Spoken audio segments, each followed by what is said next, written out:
Lions. Sadly enough, we do not have Ben today, but we do have Austin and myself. How are you doing today, Austin? I am doing great, Jake. How was your day? I'm doing very great. So, we played the Steelers this week, and we didn't lose, but we We didn't didn't win lose. either. Yeah, What was I'm your, I'm what not was sure your how to feel reaction? about it. Yeah, it's um, kind of bittersweet. I I left with like happiness that there's not another loss in the column and that we won't be 0-17, but at the same time, we could have played a lot better and we should have won that game. yeah, I definitely agree. Definitely, definitely should have won that game. Mhm. Um, and yeah, I mean, there's a lot of factors that went into that. Why we didn't, and we'll get into that a little bit later. But I guess my reaction for the game, I don't know.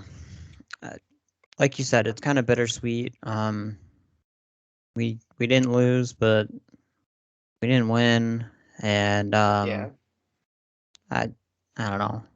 It's I don't know. It's not like other sports where you can like still get a point even if you tie. Yeah. But in this, you just kind of SOL. So Mhm. I don't know. I mean, I was watching the game. I went in thinking, oh, we're gonna get blown out. It's the Steelers. And then I saw that Roethlisberger wasn't playing, and I was Yep. like, oh well, they got Mason Rudolph, and he's been he was really good for him last year when Roethlisberger went out. So I figured Yep. out, I was still expecting to get blown out. And Yeah. I mean, I don't know. It was a terrible display of football by both teams. Um, Rudolph looked awful. I mean, Mhm.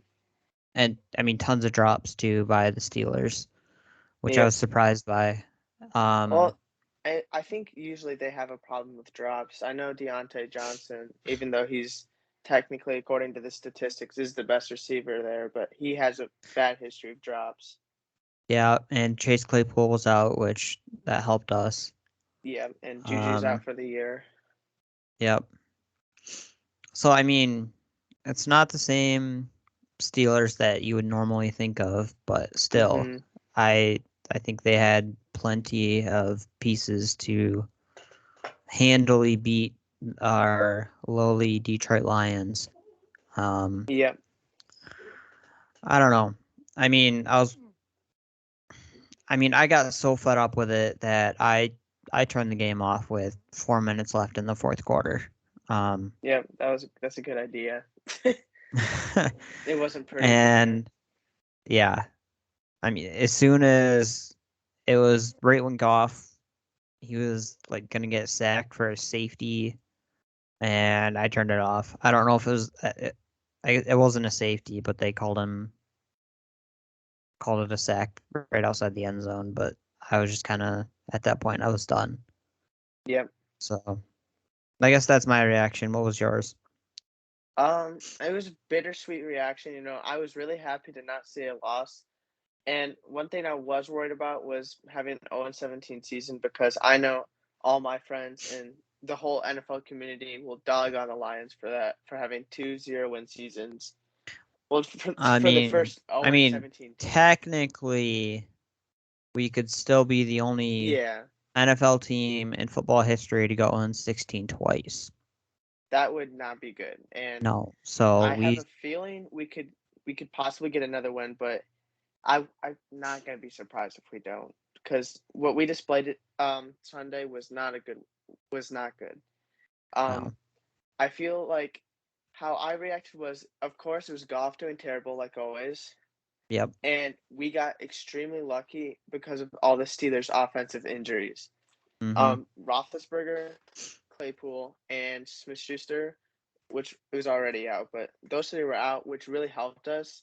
What does not help us though is that Najee Harris has been having a phenomenal rookie year, I was and surprised he didn't do more against us. yeah, I'm surprised too. But he was getting those consistent 10-yard gains, which wasn't helping. our case at all. And I do think on both sides of the ball, there were some great pieces that played, and I Mhm. feel like our run game on Sunday was phenomenal. I mean, that was great. Pass game was horrible, but at least we had a great I run mean, game. that's nothing new.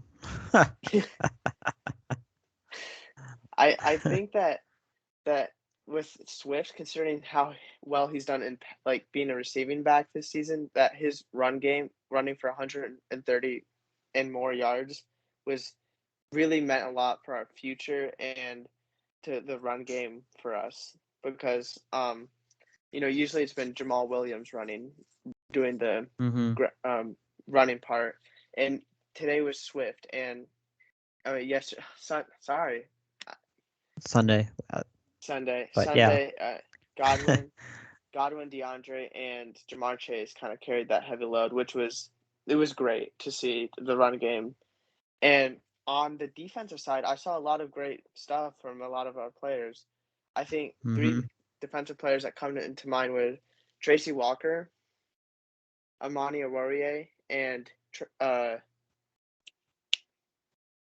Julian Aquara. Sorry, I was thinking of one of the Yeah. Aquara brothers. Those three really stood out to me. I mean, Tracy Walker's been showing that he's a great leader for the defensive backfield this year, and he's Mhm. been really physical up there. Amani Awarie had two great pass defending plays, but one of them was a pass interference though, which was not good. But overall, and then Julian Aquara's interception was amazing to see too. That really got me excited Yeah. because I think he's been a great piece for our defense this year. So that was very exciting. Yeah, definitely. Were there any players that stood out to you in this game? Um, I mean, I was really happy to see Jamar Jefferson come in, and Yep, he got his first touchdown in the NFL. yep, that was a But great I touchdown was really too. happy for him, but I mean, unfortunately, that was kind of his only play of the game because he got hurt on that one. Um, Yep, so hoping that it's not too serious and mhm, he'll be back on the field soon. Um, yeah, I mean, you kind of touched on everybody that I really saw, but you missed one person, and that was our quote unquote secret to our run game on Sunday, and that was Matt Nelson. oh, Matt And Nelson. I was, I was really surprised when well, maybe not so much, but I was sort of surprised when I heard that Dan Campbell was going to be calling the plays. Mhm, Um, it threw me off a little bit. And I mean, I don't know. It's sort of weird for a head coach to just kind of take over like that, and mhm, so I wasn't really sure what to expect with that. Um, but I mean, hats off to him for bringing Matt Nelson in and being able to call up those run plays. yep. Um, it was unfortunate that Matt Nelson also got hurt, and that I don't know if the Steelers kind of figured out a run game or with Matt Nelson being out, we weren't able to do it. But I mean, hats off to our O line for being able to say, we're gonna go out, and we're gonna run the ball, and you're not gonna stop us. Yep. Um, I mean, there are quite a few plays where we lined up to run. Steelers didn't have anybody in the backfield, nobody deep, no safeties. They were just, kind of up on the line, and I was like, "Where's our little short dink and dunk play right over the top?" And you're gone.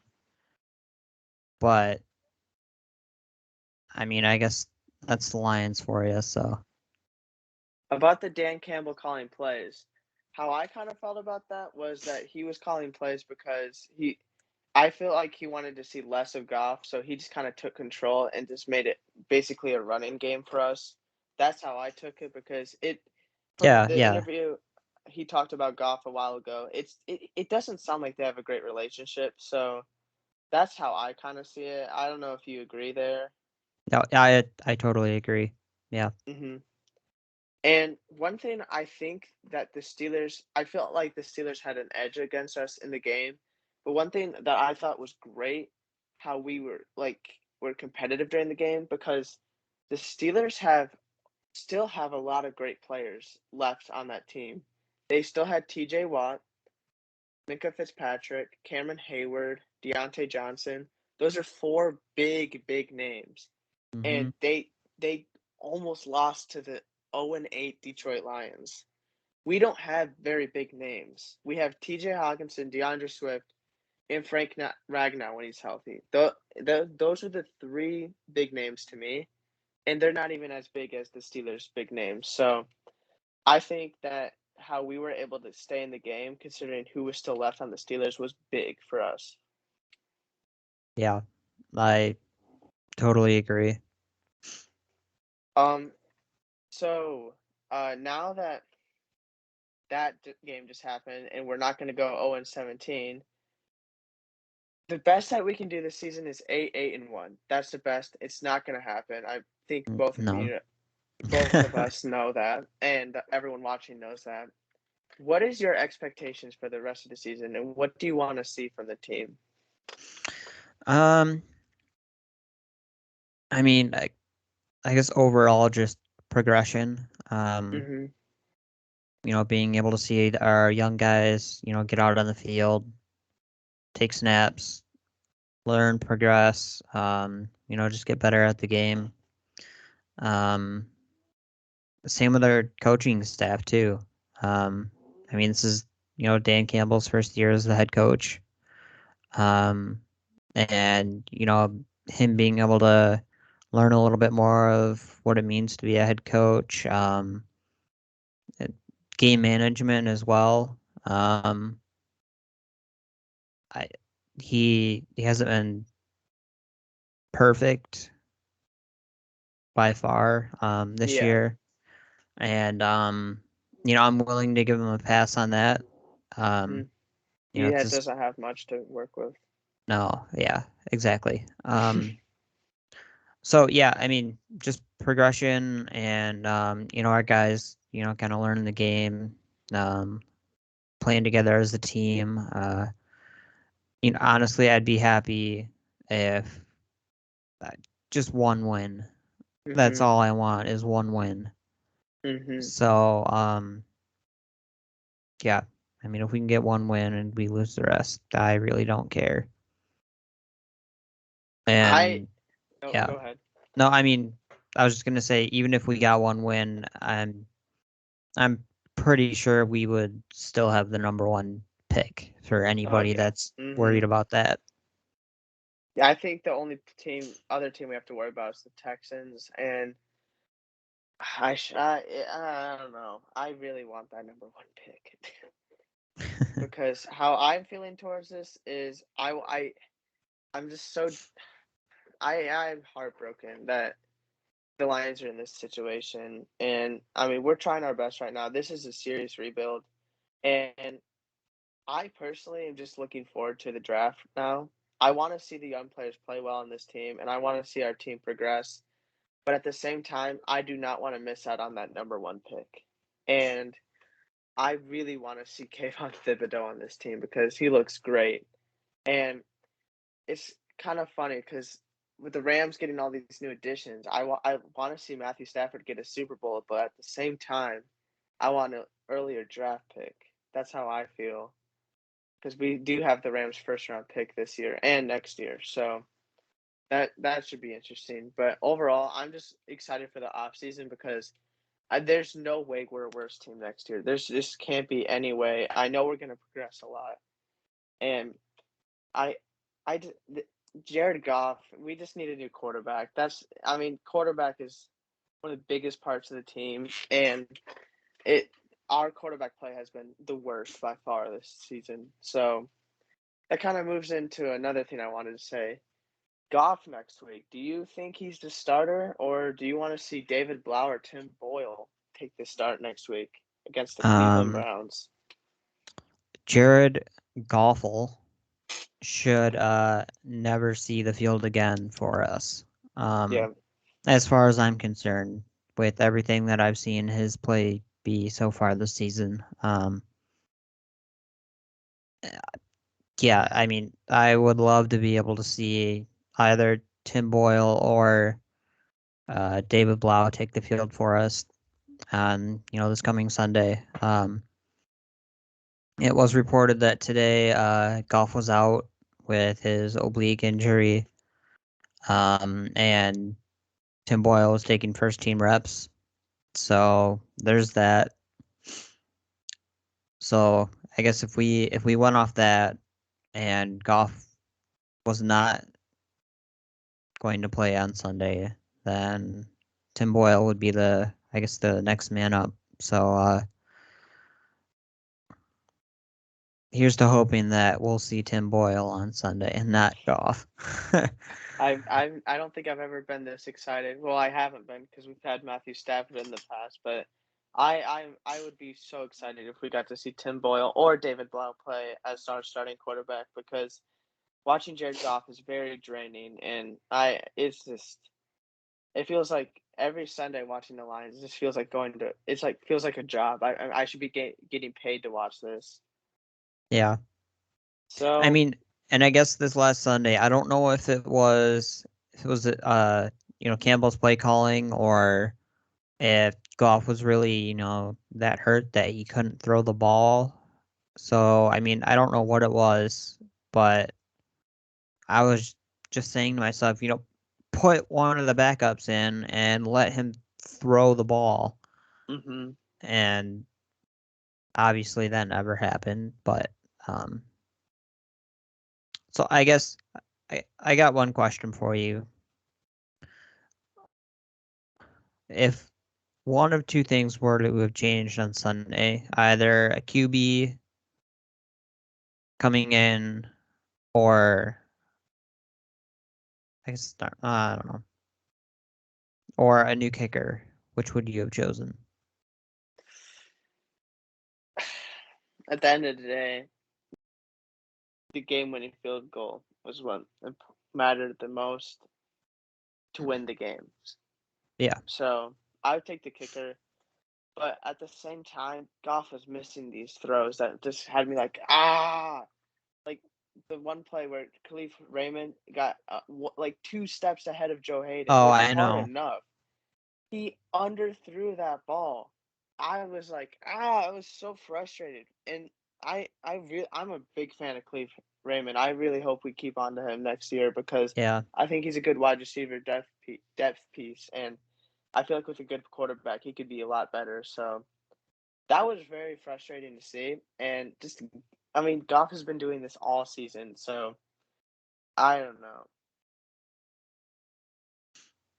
Well, there's one of those changes has definitely going to happen for this coming game on Sunday as we signed a kicker off the Patriots practice squad.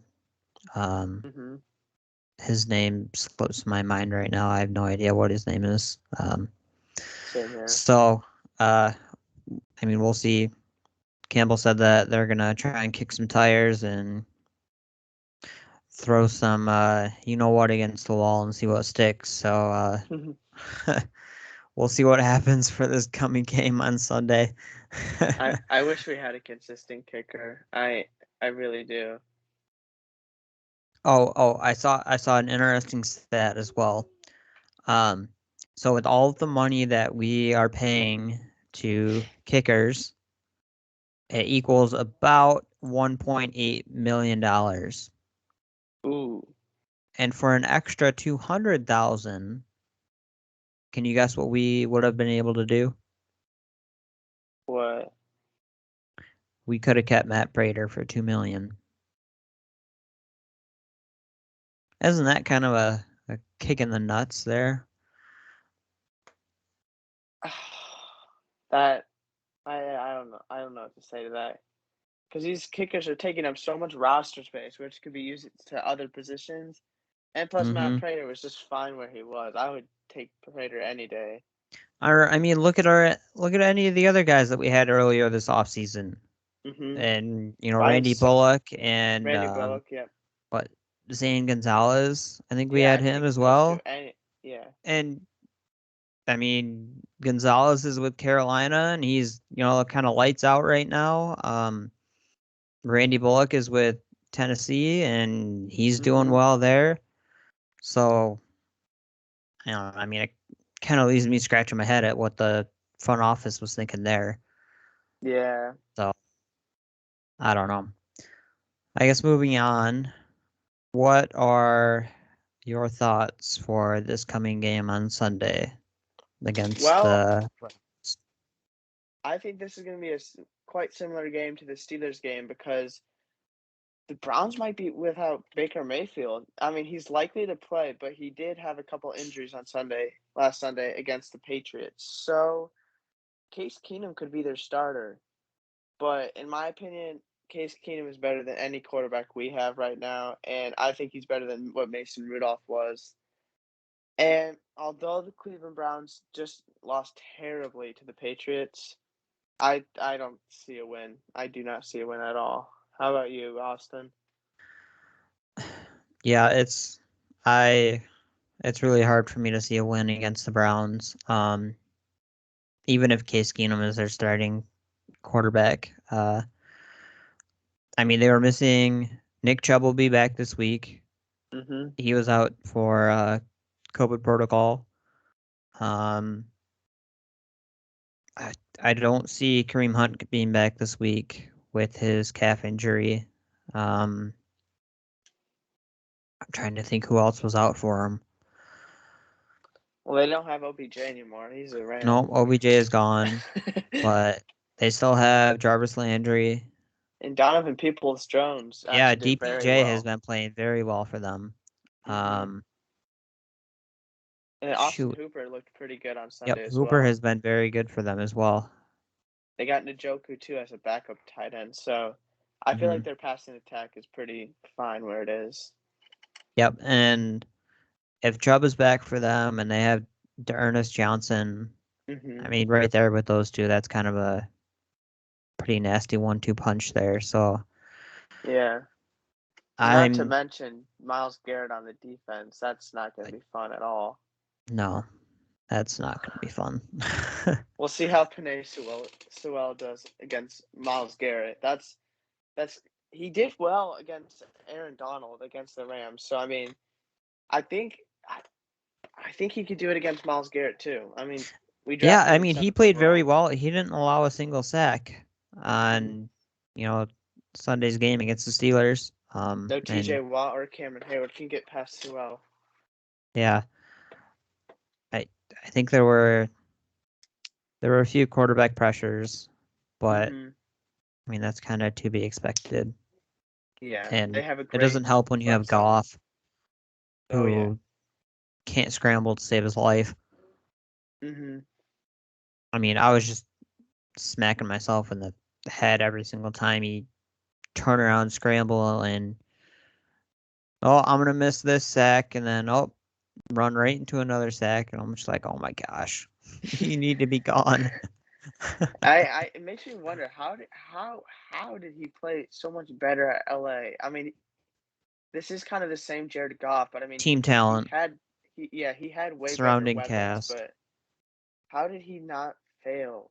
I just don't understand. Like, man, I wish I honestly if that Stafford and Rams trade went through today, I would do the same trade, but just remove Goff. Goff has been a waste of time, to And be a waste of honest. money. Big waste of money. So Gosh. we're playing the Browns on Sunday, and we'll see about that. What is it? One thing that you think that that's going to happen? What's that going to be? Oh gosh.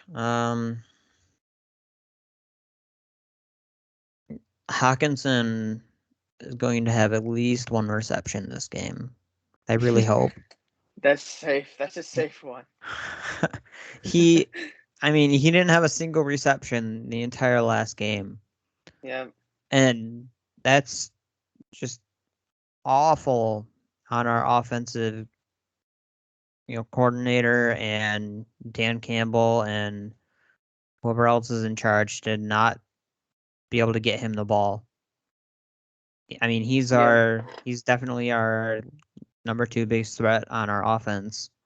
I'd And say he's number one. I think Swift you'd is close say, second, though. okay, so you'd put him over Swift? Oh, yeah. Okay. I mean, I'm going to But say it again. I wish that we would run, some more 2 tight end sets. oh, yeah. I mean, we got rid of Fells, but hmm we have oh gosh, who do we have? Don't we still have Hunter Bryant? Yes, we do have Hunter Bryant, hmm and I I don't remember who our practice squad guy is. hmm Uh, it's an old tight end from Michigan. I just Jake looked at Butt? his. No, Oh. gosh, it's gonna drive me nuts now. I have to look it up. One thing I think that I know is gonna happen is I definitely think Myles Garrett's gonna get 2 sacks. I just know it. He's gonna get it against someone. Myles Garrett's been on fire this season. He's definitely my pick for defensive player of the year so far. Nicky Banks. Oh, Yeah, I could definitely see him getting a few sacks. Yeah, that wouldn't surprise me at all. yeah. Maybe Um, Jadeveon Clowney getting a few sacks too. That might happen as well. yeah. Oh gosh. Well, everybody, thanks for watching, and I think Ben should be back next week. And go Lions. Go Lions.